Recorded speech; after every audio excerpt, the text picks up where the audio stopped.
All right, let's get right into it. Today, we're stepping inside the ropes to break down one of the most explosive and honestly surprising moves in all of combat sports. We're talking about the Gazelle Punch. And trust me, it's way more than just a punch. It's this incredible blend of pure strategy and raw physics. So let's start with a classic problem, a real puzzle in boxing. I want you to picture this. You've got a fight, right? In one corner, you have this tall, rangy fighter with arms that seem to go on for days. And in the other corner, a shorter, stockier opponent. So the big question is, how on earth does the smaller fighter win? How do they even get close enough to land a shot that matters? And this right here, this is what we call the reach dilemma. It really lays it all out. The taller guy, his whole strategy is simple. Keep you at the end of his jab. Use that long reach like a force field. But for the shorter fighter, it's the complete opposite. Their entire mission, their whole game plan is about one thing: breaking through that barrier, getting on the inside. It's a non-stop chess match over just a few feet of canvas. But what if you could just delete that distance, like in the blink of an eye?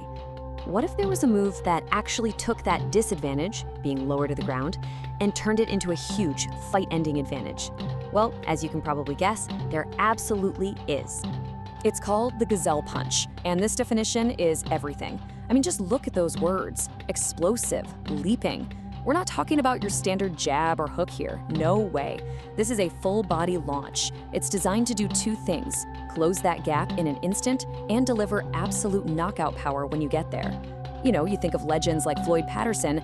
This was his secret weapon for dealing with bigger guys. Don't miss the action. Please like and subscribe now for me, please. It keeps me in the algorithm. Otherwise, all these great videos just die on YouTube after a short time. Thank you, folks. Have an awesome boxing day. So who exactly is this for, and why? Well, that's the key, isn't it? This is a punch practically tailor-made for shorter fighters. It's their ultimate answer to that reach problem we were just talking about. Think of someone like Mike Tyson. His whole style was built on these kinds of explosive, leaping attacks to get inside. A punch like this just completely short-circuits the taller guy's game plan. In one single explosive move, that reach advantage just disappears. Okay, so we've covered the what and the why. Now for the fun part, the how. We're gonna really get into the nitty-gritty now and break down the mechanics, the actual anatomy of this punch, to see what makes it so incredibly devastating. The whole thing really happens in three quick phases.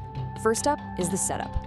What's cool about this is that it almost always starts from a defensive move, like slipping a jab or doing a bob and weave. That's what makes it so sneaky. Then comes step two, the coil. This is where the fighter drops their level, loading up all their weight and power onto that front leg. It's literally like compressing a giant spring. And then, you guessed it, step three is the spring, an absolute explosion forward and upward, launching that hook with every ounce of momentum their body can generate. And this right here, this is the secret sauce. It's not just an arm punch. If you just threw your arm, it would have nothing on it. The knockout power of the Gazelle Punch comes from the ground up. It's all legs, it's the core, it's the entire body moving as one single unified weapon. It's a full body launch. So when you put it all together, the entire thing builds to that one single moment of impact. You can really boil it down to this simple, brutal formula. You coil, you spring, and then, boom, impact. It's almost like a violent piece of poetry in motion. When you really think about it, the Gazelle Punch is just a genius solution to a physical problem. It's pure innovation. And it kind of makes you wonder, right? Where else in sports do you see this? What other techniques out there take what looks like a disadvantage and turn it into the very thing that helps you win? Something to chew on for sure.